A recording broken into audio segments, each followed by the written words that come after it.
हाँ, तो आपके पास ओला H1 या H1 एयर या फिर H1 प्रो है तो आप इंतजार कर रहे होगे ओला की तरफ से आने वाला नया सॉफ्टवेयर अपडेट MuveOS 4 के बारे में। कुछ लोगों ने बीटा पे रजिस्ट्रेशन कर लिया होगा, नहीं किया है तो कुछ ये सिंपल से स्टेप है, इसको फॉलो करके आप रजिस्टर कर सकते हो। क्या करना होगा, ओला इलेक्ट्रिक की वेबसाइट पे जाके आपके नंबर से रजिस्टर करना होगा। जिस नंबर से आपने व्हीकल को रजिस्टर कर रखा है वही नंबर वहाँ पे फिल करना, OTP आएगा। उसके बाद बीटा एक्सेस के लिए यहाँ पे आप सिंपल से इस पे बटन है, यहाँ पे इसको टैप करोगे तो अब बीटा के लिए एक्सेस आपको मिल जाएगा और थोड़े ही टाइम में आपके स्कूटर के ऊपर रिफ्लेक्ट भी होने लगेगा। लेकिन एग्जैक्ट टाइम कब होगा, मतलब कब तक आपको देखने को मिलेगा बीटा एक्सेस आपके स्कूटर के लिए, तो वो मैं आपको आगे बताऊंगा। हाँ, कुछ लोगों को भी देखने को मिल रहा है, लेकिन उससे पहले बात करेंगे फीचर्स की, और उससे भी पहले बात करेंगे कि अगर आपके पास ओला स्कूटर है और अगर आपने ओला का चार्जर होल्डर परचेज नहीं किया है तो आप कर सकते हो। लिंक डिस्क्रिप्शन में दे दूंगा हमारी तरफ से आने वाला चार्जर होल्डर, जिसके ऊपर AM का आपको मार्क मिल जाएगा। और हमारा बाकी सबसे डिफरेंस क्यों है, क्योंकि हमने सबसे ज्यादा, मतलब अगर मोटे मेटल की बात करें तो सबसे ज्यादा मोटा मेटल हम ही यूज कर रहे हैं।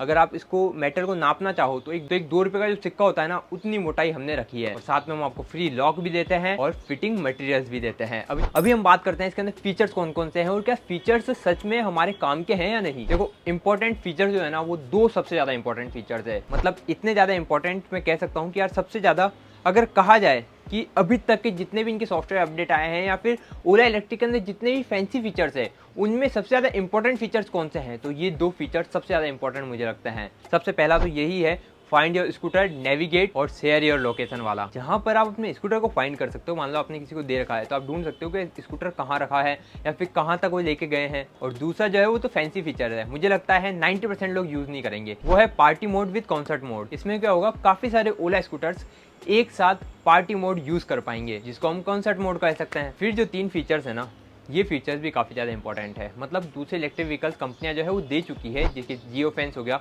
दूसरा टाइम फैंस हो गया, और तीसरा जो है ना वो सबसे ज़्यादा मुझे लगता है बेनिफिशियल रहेगा उन लोगों के लिए जिनके घर में छोटे बच्चे हैं या फिर जो अपने घर में बच्चों के लिए इलेक्ट्रिक व्हीकल ले रहे हैं, क्योंकि ये है प्रोफाइल कंट्रोल का फीचर। तो जियो फैंस में क्या होता है, एरिया फाइनलाइज कर सकते हो कि इस एरिया के अंदर आपका स्कूटर है, मतलब आपके रेडियस के अंदर है। टाइम फैंस में क्या होगा, आपने जिसको भी अपनी प्रोफाइल शेयर कर रखी है, मतलब जिसको भी अपने स्कूटर शेयर कर रखा है कि आप भी चला सकते हो, उनके लिए आप टाइम सेट कर सकते हो, डे सेट कर सकते हो कि इस दिन और इससे इस टाइम के बीच में वो स्कूटर एक्सेस कर सकते हैं। और सबसे ज्यादा इंपॉर्टेंट जो बता रहा हूँ, प्रोफाइल कंट्रोल। अब प्रोफाइल कंट्रोल के अंदर क्या है कि वहां पर आप इनएक्टिव कर सकते हो sport mode and hyper mode.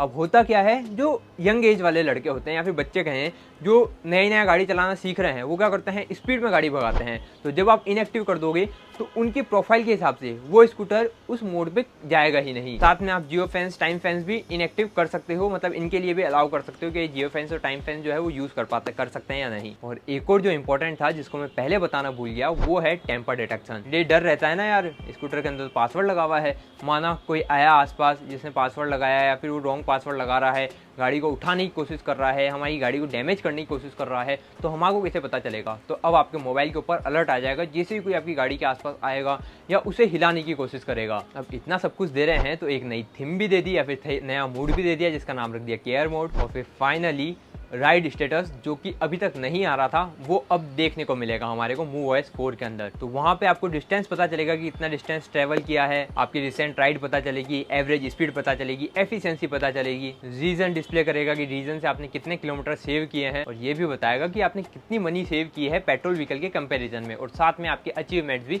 वहां पे आपको देखने को मिलेंगे। तो ये तो हो गए देखो सारे फीचर्स, लेकिन मैंने आपको कहा था ना कि आएगा कब, ये भी बताऊंगा। तो देखो अभी जो है इन्होंने बीटा एक्सेस जो है रोल आउट करना स्टार्ट कर दिया है। हाँ, इस बार ऐसा लग रहा है कि ओला थोड़ा फास्ट काम कर रहा है, मतलब जो प्रॉमिस डेट बोल रहा है उसी डेट पे काम कर रहा है। जैसा पहले होता था ना कि डेट बोली उसके 15-20 दिन, महीने भर तक लोगों को इंतजार करना पड़ता था, तो वो चीज़ नहीं हो रही है। अभी हम बात करें कि आपको कब तक मिलेगा, तो जैसे लास्ट ईयर हुआ था MuveOS 3 के बारे में। MuveOS 3 कब इन्होंने अनाउंस किया था 22 अक्टूबर को। कब से रोल आउट करने की बात की गई थी, 25 अक्टूबर से, लेकिन रोल आउट कब से हुआ था, 4-5 तारीख के आसपास होने लग गया था, 10-12 दिन का डिफरेंस था।